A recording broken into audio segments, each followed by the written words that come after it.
This is SelfWork, and I'm Dr. Margaret Rutherford.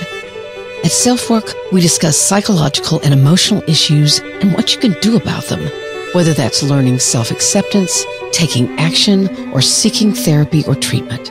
8 years ago, I extended the walls of my practice to reach those of you who might already be knowledgeable about mental health treatment, but also to those of you who might say you'd never darken the door of a therapist.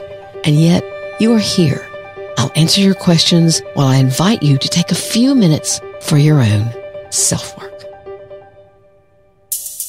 I've often had clients tell me, in some ways I wish I'd been hurt physically somehow. I don't really, but at least I might have known I mattered. I got nothing. It didn't matter what I was feeling or needing. My parents paid no attention. How do you begin to have a sense of who you are, of your value, if you weren't one of the lucky ones that was noticed? Welcome to this week's edition of SelfWork. So many of my episode ideas come from you, and this is another one. In my Facebook group, which is open to all of you, it's facebook.com/group/selfwork.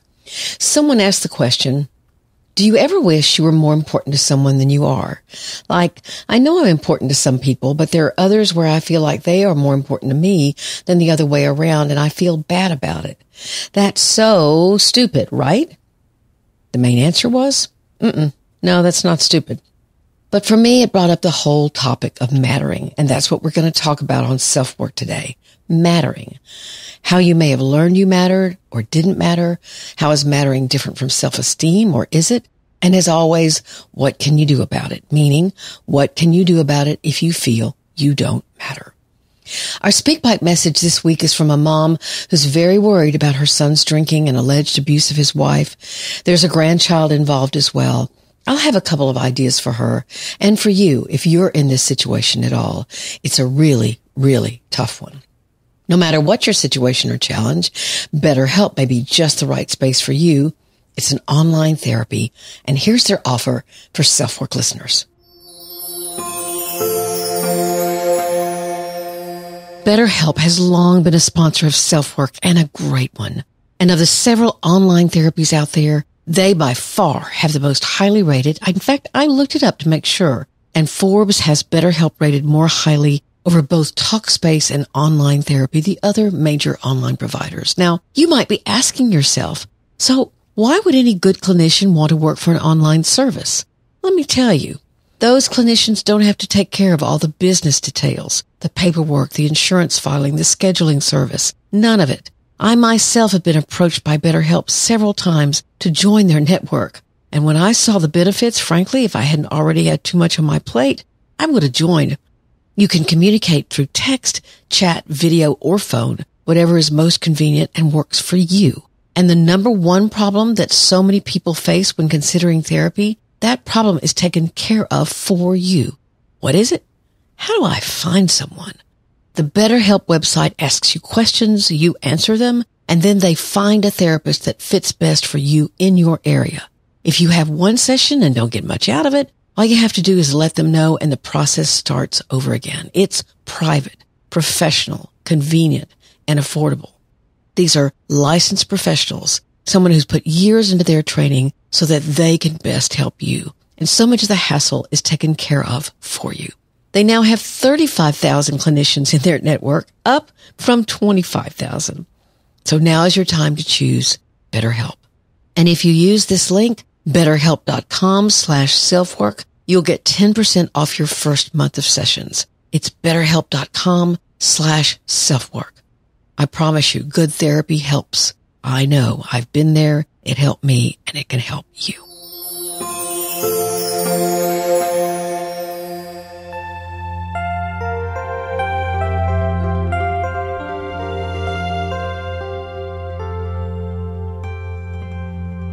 Today we're basing this episode from a question my Facebook group received, and then many people responded. Just in case you missed the intro, here was the question. Do you ever wish you were more important to someone than you are? Like, I know I'm important to some people, but there are others where I feel like they are more important to me than the other way around, and I feel bad about it. That's so stupid, right? I thought you might enjoy hearing a couple of the responses. Here's the first. Not at all. I get the same vibe from people. Everyone wants to matter. To me, nothing feels worse than not mattering. I'd rather have someone not like me than not even know or care I'm there. At least I could be angry for a good reason. So here he's saying that he'd rather be the target of someone's anger, meaning that they care enough to be angry, than to get the message of, you're pretty much invisible to me. Here's another answer. Not stupid at all. I found out the very hard way that I've spent my entire life putting in so much energy and effort into family members, mainly my father and sister, to only have them show me repeatedly that I never was very important to them. It's taken nearly 2 years of therapy to be able to accept my unimportance, quote unquote, in their lives and be okay with it and realize it doesn't define me or my worth as a person, sibling, or daughter. And if anything, it makes me cherish the relationships I do have and to let those who I deem to be important know that they are important to me so that they never have to question it. And on the flip side, I now care less, don't get my feelings hurt, if people don't like me or don't want to be around me. I see it as their loss, not mine. I love that. It's their loss. They don't get to know me. I've done work with lots of clients who feel this unimportance to family. There could be so many causes or sources. Maybe one child was the favorite. Maybe the person who feels unimportant has moved away, or maybe you've always been right there and you're just simply not appreciated. Maybe you're gay or you don't share your family's beliefs, and so they have made you feel like you don't matter. That is very, very painful. That kind of ouster from the family because you're different, and suddenly you become unimportant because you don't share their beliefs. It's just a really, really tough situation. And I think that you have to spend a lot of time grieving in all of its aspects and then creating your own family of choice. And here's one more response to the question. Relationships are always needing review to take stock of what I seem to mean to them versus how I value them. Relationships are never 50-50. They don't work out well if that's what we give routinely. This does not have to be done in a mean-spirited manner, I'm still quoting, but if one party makes almost all of the effort to be mentally at your best, you must decide if it still works for you. This comment reminded me of the importance of context in relationships. You might be really tight, for example, with school friends or work buddies. But if that context changes, if you change jobs or all of you go your separate ways, then that sense of mattering can change. I also love the proactivity of this listener's comment, asking yourself, do I value them? And if so, what for? Rather than all of the attention or worry being about, do I matter to them? And they point out it's not all about anger or conflict or being demeaning. Sometimes what you value, what they value, what you need, what they need changes. And that can be understood and accepted. So you see, I got a lot from the Facebook post, but then I got curious and started looking around for more information on mattering and why it matters to matter. And my particular interest here on SelfWork, how depression affects mattering, and of course, vice versa. I found a Scientific American article that will be in your show notes that talked about mattering in depth, and I'm going to focus on several aspects of mattering that I hope will be helpful to you. Here's the first, and it's a quote from a man I really admire, Dr. Gordon Flett. He says, a sense of significance or insignificance begins in childhood. What makes neglect by parents so destructive, he says, is the message it sends to the child who is made to feel irrelevant, invisible, and insignificant. I've often had clients tell me, in some ways I wish I'd been hurt physically somehow.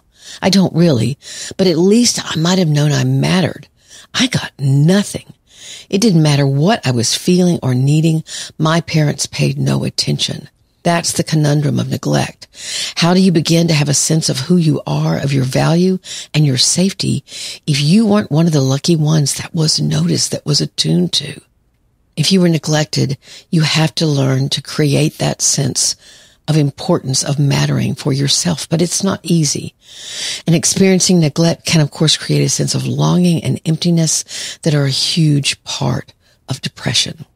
Sometimes I don't think we understand the seriousness of neglect as much as we do or talk about the seriousness of abuse. But here it becomes very, very important. Now, here's another idea. Is mattering different from self-esteem? We often think of depressed people struggling with self-esteem. In fact, statements of low self-esteem are part of the symptom profile of depression. The answer to that question is, sort of. Again, Dr. Flett says, and he researches this kind of thing, quote, mattering overlaps self-esteem, social support, and a sense of belonging, but is not identical. What's especially powerful, he says, is that compared to other psychological states, a low sense of mattering is more amenable to change. It's just easier to change. Let me say that again. Mattering overlaps with self-esteem, social support, and a sense of belonging. When you matter, you have a sense of belonging, I guess is what he's saying. So all of that interacts. But here's the good news. A sense of mattering can be changed more easily than maybe that deeper sense of self-competence or belonging, or even social support. I like to use the word competence rather than esteem sometimes, because many people can tell me what they feel competent at doing or being. But if I ask, do you like or even love yourself? The answer is rocky or even a flat no. Now we're going to talk about changing your sense of mattering in a couple of minutes. But as far as this self-esteem issue is concerned, I've included a link on a podcast I did very early. It's number 33, How Self-Esteem and Self-Acceptance Work Together, Even with Depression. Okay, here's number 3. Has mattering been studied? And if so, has it been broken down into what exactly it is? The answer to that question is also yes. And here are its parts, according to Brown University sociologist Gregory Elliott. It's awareness. Do people pay attention to you or walk right by you? Importance. Do you have people who take a real interest in your well-being? And the third is reliance. Are there people who would come to you for help, support, or advice? So when you feel like you matter, you feel as if people are aware of you, you feel like you're important to other people, and there are people who come to you for help, support, or advice. Awareness, importance, and reliance. Let's look at these a second, especially in the context of depression. If you're depressed, your thinking can be pretty foggy, so you may not be aware of others trying to pay attention to you or show interest. It's hard to figure out which might come first. The depression, the pulling inward, the sense of isolation, the internal experience of depression versus what's happening or not happening externally. What I'm suggesting is that you may matter.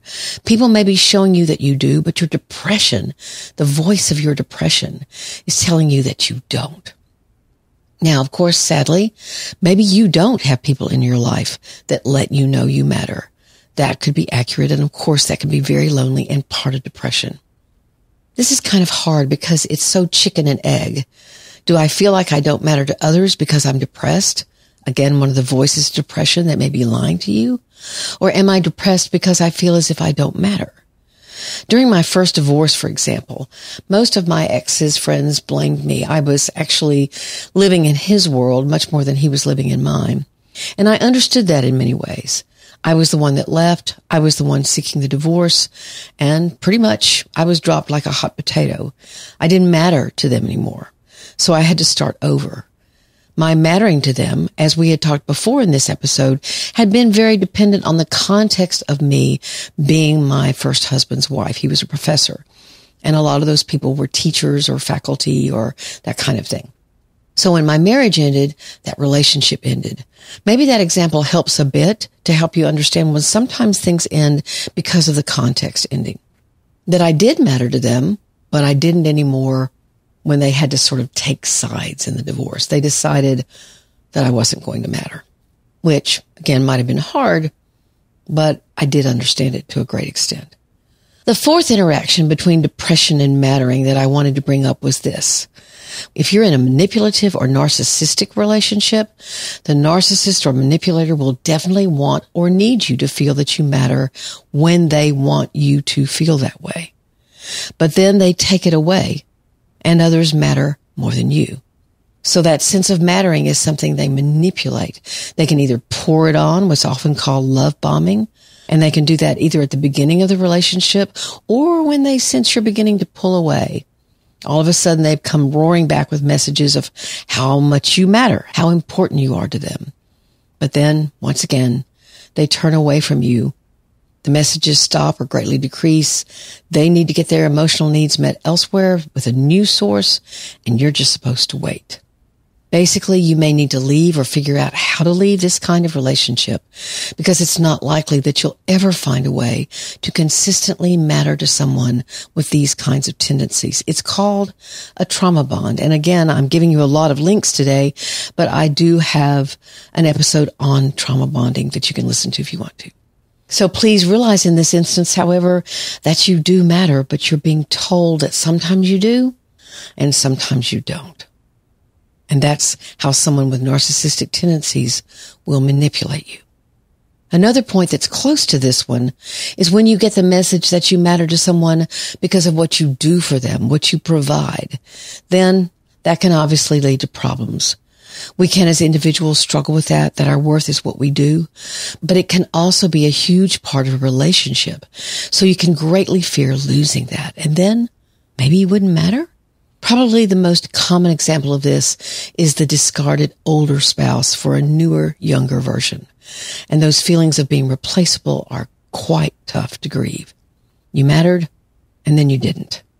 That's why amicable divorce is so wonderful in many ways, because actually both partners usually say, you still matter very much to me, and you matter because you're a co-parent, you matter because you've been in my life, but our marriage is over. So this idea of keeping on letting someone know they matter to you, even when the context of the relationship is changing, can be quite interesting. Now, let's talk about what you can do about this whole mattering thing, because it's important to feel that you matter. I loved this point. Challenge the thought that you must matter to everyone, because you're not going to. It's simply not possible. And you trying to make sure you do is exhausting. I had to laugh out loud years ago when I was in another country, and I asked the girl waiting on me if she knew who Oprah was. She smiled and said no. Not even Oprah mattered there. First, when you try to matter to everyone, you're giving away parts of yourself, giving away energy that you need for others that do let you know you matter to them, so you can feed those relationships. Here's the point again.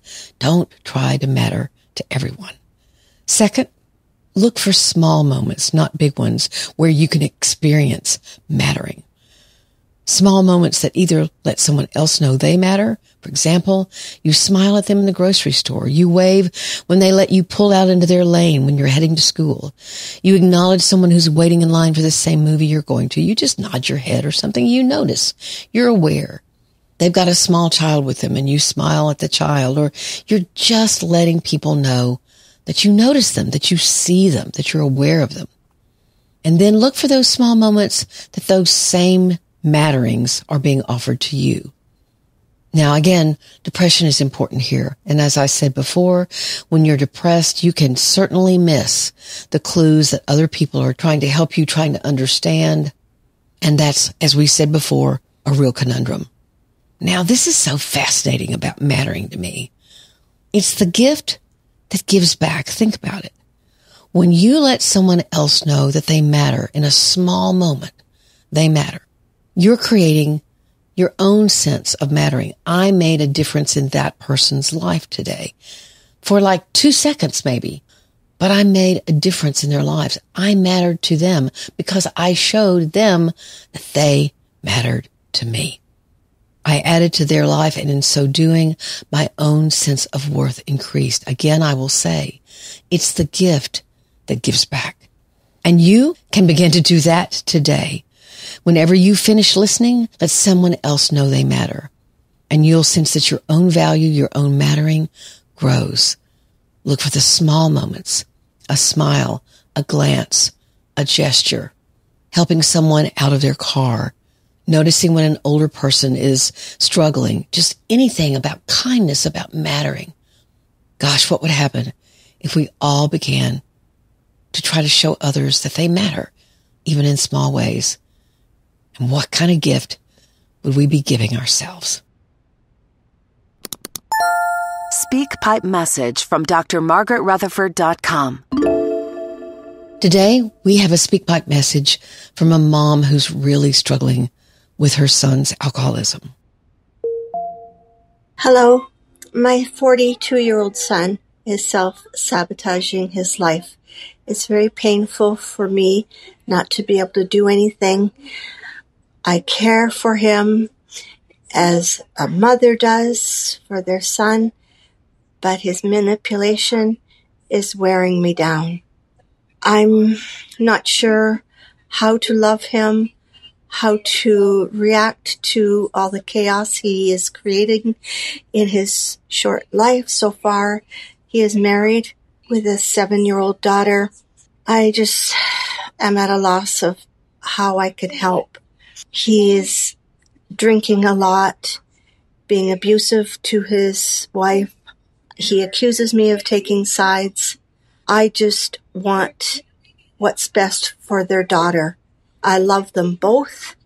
There's always faults on both sides whenever there is marital strife. No judgment, just a lot of positive hope that they can work this out through therapy. There's a lot of advice that comes to mind for this very sad and lost mom as far as what she may need to grieve. Maybe there's alcoholism or addictiveness in her or her son's dad's family, and that can be an important realization. I certainly recommend that people, and especially parents, take the time to look at the family environment they created and take responsibility for what might have been a part of this son's problem with addiction and anger.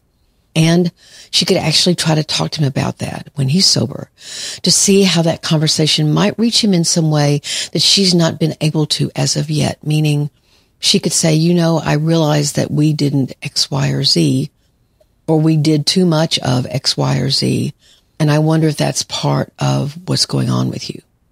I don't know, but a little self-introspection can be very helpful in that, because you're not always then talking about him, you're talking about yourself. Now, often individual attempts at trying to help someone with an addiction simply don't work. It may take the entire family to do what's called an intervention. At its most concrete form, that means that the family says, go into treatment or we'll have to shut off our relationship with you. Yes, it's dramatic and it's very serious. And the family has to actually mean it. And usually it's best done with a therapist or clinician called an interventionist who's led that type of intervention before. Residential treatment or rehab should also be ready to take the alcoholic or addict in right then. So it takes planning. It has to be very careful, but sometimes it can work. So I'd advise this listener to look into this. And of course, there's another link provided by the Mayo Clinic about doing an intervention. Good luck to you and your family.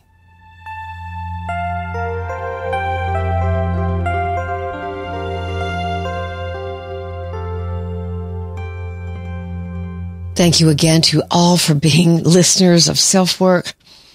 I'm just so pleased to have you here. And again, my Facebook group, if you'd like to join it, we're almost 4,000 strong at facebook.com/groups/selfwork. It's a closed group, so no one but the group members can see that you're in it or what your comments are. And we really get some great discussions going. There's lots of humor. There's lots of laughing. There's lots of friendship and support offered. And we'd love for you to be a member. You can always get my book, Perfectly Hidden Depression, at anywhere where you buy books. Give your indie bookstore a little help and order from them. And of course, if you go over to drmargaretrutherford.com, which is my website and has everything I have to offer on that website, then you can subscribe to the website itself and you'll receive a weekly newsletter every Monday morning. And you'll get a copy of my podcast for the week, my blog post for the week, as well as any kind of interesting things I think you might be interested in. One time a week, a 5-minute newsletter, nothing else. And I'd love to have you as a subscriber. You also get a free ebook called The 7 Commandments of Good Therapy. So that might be helpful to you. As we head into wedding season, let's not forget the little gift book that Christine Matthias and I put together. It's called Marriage is Not for Chickens, and it makes a great little wedding present. Again, thank you so much for being here. Please take care of yourself, your loved ones, and your community. I'm Dr. Margaret, and this has been SelfWork.